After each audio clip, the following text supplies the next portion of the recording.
Hello, incredible Life Science 23L class and professor. My name is Jessica, and I am here to start off the presentation on the envelope protein in the virus we all are familiar with, COVID-19. This presentation was completed by Caroline, Janani, and myself. So let's get started. So first of all, what is the envelope protein? This little guy definitely stands up to its name, coming in at approximately 77 amino acids long from nucleotide 26245 to 26472. We have this multi-talented protein.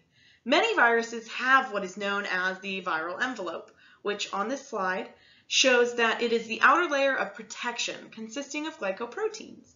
COVID-19's envelope consists of envelope protein, which in this first image, I'm going to highlight kind of an orange. Envelope protein, that's our little guy. The membrane also, or the envelope also contains membrane protein and spike protein, which all kind of work together. There's also nucleocapsid protein, which is considered one of the kind of structural proteins. And that will be kind of mentioned later as well. In mature viruses, envelope protein will primarily be found in the lipid envelope. However, we will learn more about other regions that these little fellas can be found when we talk to Caroline a little bit further on. While structure is a significant task, there's actually more functions than that, which we'll continue on the next slide.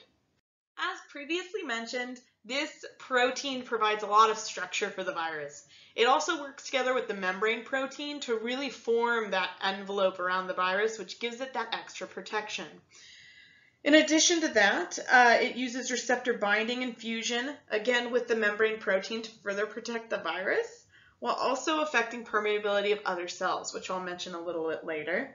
First, I want to discuss kind of pathogenesis. Breaking down the word, this is essentially how the process of a developing disease occurs. So the envelope protein is actually involved in pathogenesis, which goes hand in hand with its virion assembly. This is involved in altering the membrane permeability of the host cells and the virus-host cell interaction, which I kind of mentioned previously with the receptor binding and fusion. Essentially, the envelope protein has a lot to do with the virality of coronavirus, which will be brought up again a little later. So don't get too excited. For now, I hope that you enjoyed it so far and I got you excited about the envelope protein. Thanks for listening and I hope you enjoy the rest.